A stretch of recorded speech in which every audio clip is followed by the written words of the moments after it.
नमस्कार. या बालाजीच्या व्हिडिओमध्ये आपलं स्वागत आहे. गेल्या वेळी आपण मेंडेलची बायोग्राफी आणि मेंडेल्स रिझन फॉर सक्सेस हा भाग पाहिला. यानंतर आज आपण पाहणार आहे जेनेटिक टर्मिनॉलॉजी. आता जेनेटिक टर्मिनॉलॉजी म्हणजे काय, तर काही वर्ड्स जेनेटिक्समध्ये वापरले जातात, त्याचं मिनिंग काय आहे, टर्म्स काय आहेत, त्याला आपण जेनेटिक टर्मिनॉलॉजी म्हणतो. त्यातला पहिला आहे character. It is a specific feature of an organism. For example height of the stem. Character म्हणजे काय, तर त्या ऑर्गॅनिझममधला एखादा गुण त्याला आपण कॅरेक्टर म्हणतो. स्पेसिफिक फीचर विशिष्ट असं. मग हाईट ऑफ द प्लॅन्ट एक तर टॉल असेल नाही तर डॉर्प असेल, बरोबर आहे. Colour of the flower red असेल किंवा व्हाईट असेल. तर अशा पद्धतीनं एखादा कॅरेक्टर म्हणजे स्पेसिफिक फीचर. त्यानंतरचं आहे trait. An inherited character and it is detectable variant that is the tall and dwarf. Trait, आता कॅरेक्टर हे एक डॉमिनंट आणि रेसेसिव्ह म्हणजे कॉन्ट्रास्टिंग कॅरेक्टर्स असतात, आणि ह्या कॉन्ट्रास्टिंग कॅरेक्टर्सला आपण काय म्हणतोय, ट्रेट म्हणतोय.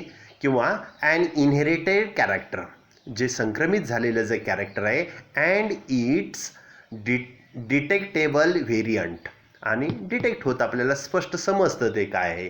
Tall, height of the plant, पण कशी हाईट आहे, टॉल आहे का डॉर्प आहे, तर हे डिटेक्टेबल व्हेरियंट आहे, त्याला काय म्हणतो आपण, ट्रेट असे म्हणतो. फॅक्टर्स, पुढचा काय हे आहे factor. It is a unit of heredity.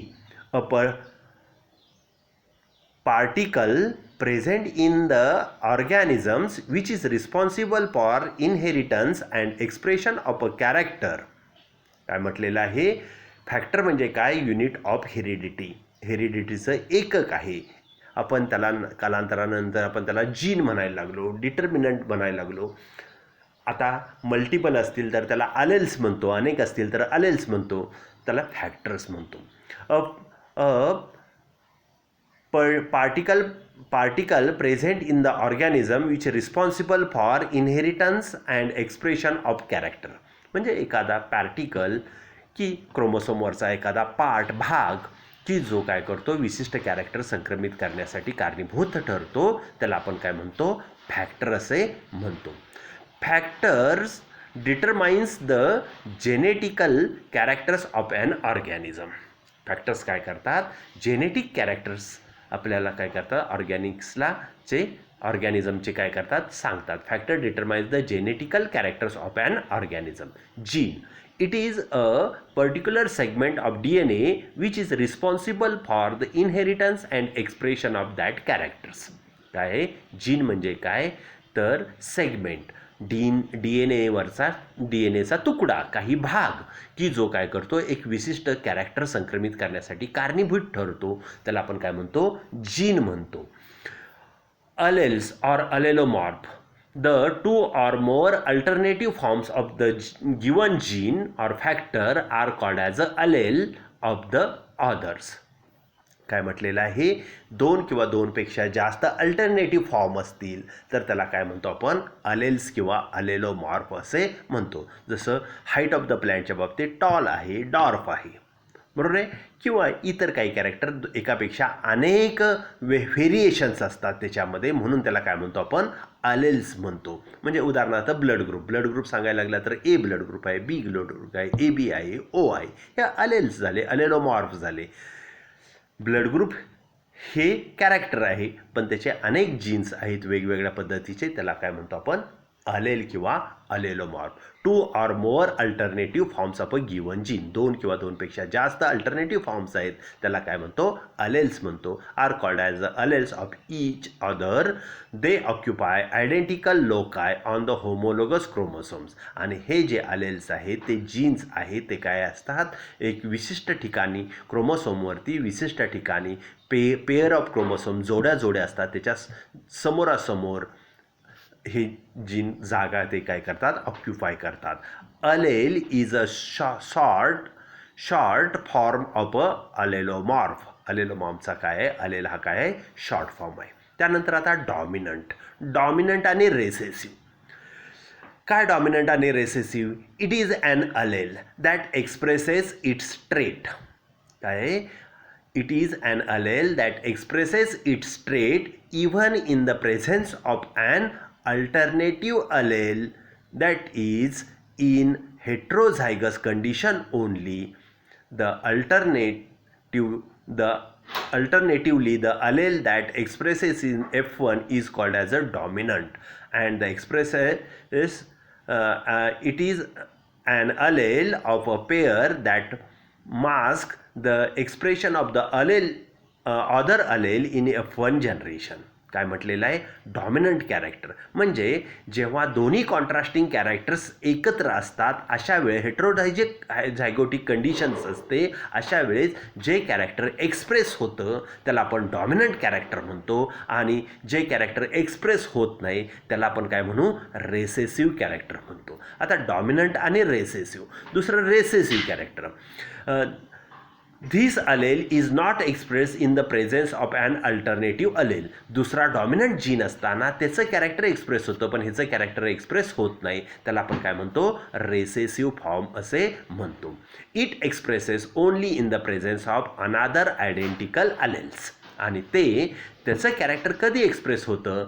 तर जेव्हा काय आहे दुसरा डॉमिनंट जीन नाही अशा वेळेस मात्र ते स्वतःचं कॅरेक्टर दाखवतं. It is an allele that does not express in F1 hybrid. आणि हे कॅरेक्टर असं आहे की F1 हायब्रिड कंडिशनमध्ये हे कधीही एक्सप्रेस होत नाही, त्याला आपण काय म्हणतो? Recessive character. आता उदाहरण सांगायचं जर डॉमिनंट आणि रेसेसिव्ह कॅरेक्टर. आपण वर्गामध्ये पाहतो, वर्गामध्ये आपल्या मित्रांच्या मैत्रिणीच्या जोड्या असतात, बरोबर आहे का नाही? त्यातली एक स्ट्रॉंग असते, मनानं म्हणा किंवा तब्येतीनं म्हणा, विचारानं म्हणा, आणि दुसरी असते ती वीक असते, बरोबर आहे? आता स्ट्रॉंग असते, आपण उदाहरण घ्यायचं झालं तर समजा असं म्हटलं की बाबा आपण आता सकाळी काय करायचं आहे, अमुक्या तासाला पहिल्या तासाला आपण जायचं आहे. दोघीजणी येत असताना कुणाचं मत ऐकलं जाईल? तर स्ट्रॉंग जे असेल त्याचं मत काय केलं जातं? ऐकलं जातं की आपण पहिल्या तासाला जायचं का नाही. तर जी स्ट्रॉंग असेल ती म्हटली की जायचं, तर दोघीही येऊन वर्गात बसतील. जर जायचं नाही म्हटलं तर दोघीही काय होतील? वर्गाबाहेर थांबतील, तासाला बसणार नाही. इथं एकाचे डॉमिनंट जे स्ट्रॉंग आहे त्याचंच मत गृहीत धरलं गेलं, वीकला कायचं मत काय झालं? सप्रेस झालं. वीकला जरी जायचं असेल म्हणजे जायचं असेल तासाला तरीसुद्धा डॉमिनंटचं ऐकणं भाग पडलं, म्हणून हे डॉमिनंट हे रेसेसिव्ह. आणि जेव्हा दुसरे जे डॉमिनंट आहे ते आलेच नाही तेव्हा मात्र ते काय करेल? तिला वाटलं तर जे रेसेसिव्ह आहे ती काय करेल? मला जायचं असेल तर मी वर्गात जाईन, मला जायचं नाही तेव्हा जाणार नाही. अशा पद्धतीनं स्वतःचं मत ती काय करेल? त्यावेळेस वापरेल. कधी? डॉमिनंट नसताना. अशा पद्धतीनं डॉमिनंट आणि रेसेसिव्ह दोन जेव्हा भिन्न कॉन्ट्रास्टिंग कॅरेक्टर एकत्र येतात हायब्रिड कंडिशनमध्ये, तेव्हा जे कॅरेक्टर एक्सप्रेस होतं त्याला आपण डॉमिनंट कॅरेक्टर म्हणतो. जे कॅरेक्टर त्या पिढीपुरतं सप्रेस होतं त्याला आपण काय म्हणतो? रेसेसिव्ह असे म्हणतो. Phenotype. The external appearance of an individual for any trait is called as a phenotype for that trait. काय म्हटलेलं आहे? एक्स्टर्नल अपीअरन्स, आपल्याला बाहेरून दिसतं हे प्लॅन्ट कसं आहे? टॉल आहे, ह्याची फुलं कशी आहेत? रेड आहेत, ह्याची फुलं कशी आहेत? व्हाईट आहेत. हे जे कॅरेक्टर बाहेरून दिसतंय त्याला आपण काय म्हणतो? Phenotype. It is observable and it determined by the different combinations of alleles. आणि ते काय आहेत? आपण निरीक्षण करू शकतो आणि ते डिफरंट कॉम्बिनेशन्समध्ये अलेल्स आपल्याला पाहायला मिळतात. In plant, height of the plant, tall and dwarf are the two phenotypes. काय आहेत?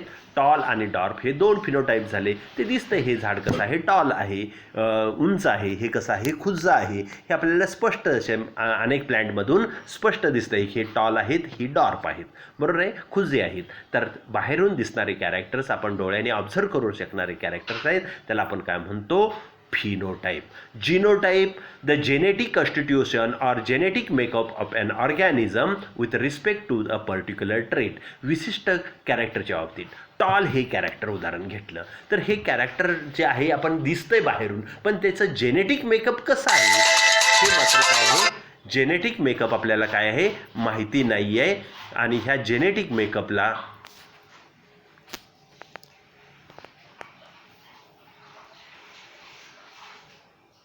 Genetic makeup.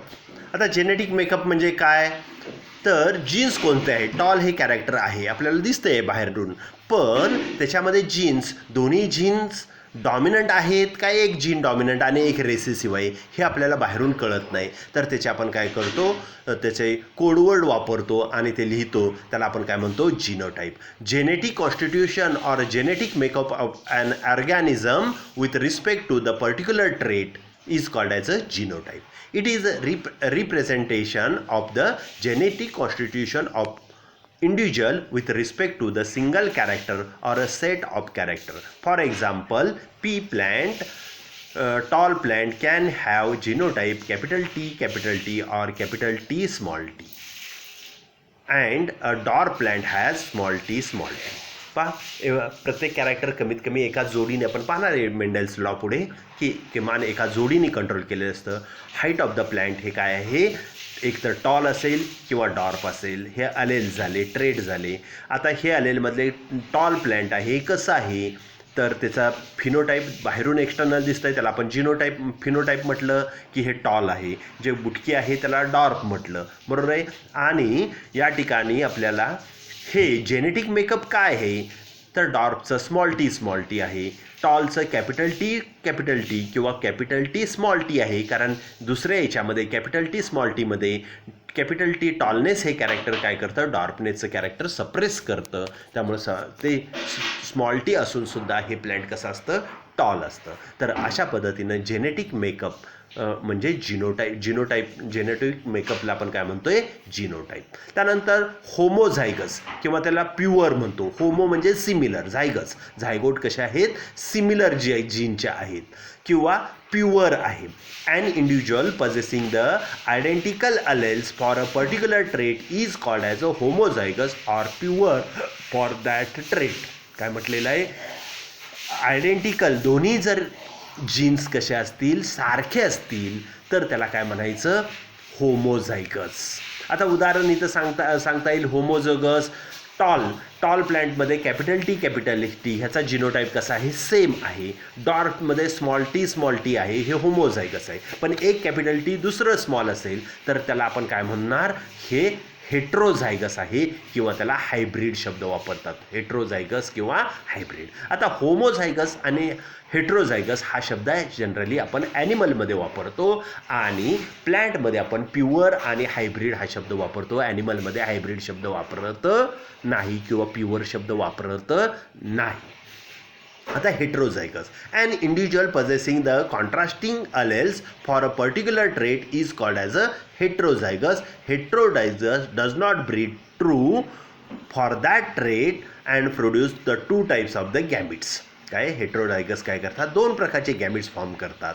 F1 generation hybrid is tall आणि डॉर्फचं F1 जनरेशन कसं असतं हायब्रिड टॉल असतं. हायब्रिड टॉल म्हणजे कॅपिटल टी स्मॉल टी हे हेट्रोझायगस आहे आणि हेट्रोझायगस गॅमिट फॉर्म करताना दोन प्रकारचे गॅमिट्स तयार करतं. एकामध्ये कॅपिटल निम्म्यामध्ये कॅपिटल टी निम्म्यामध्ये small T. Heterozygous individual is also called as a hybrid.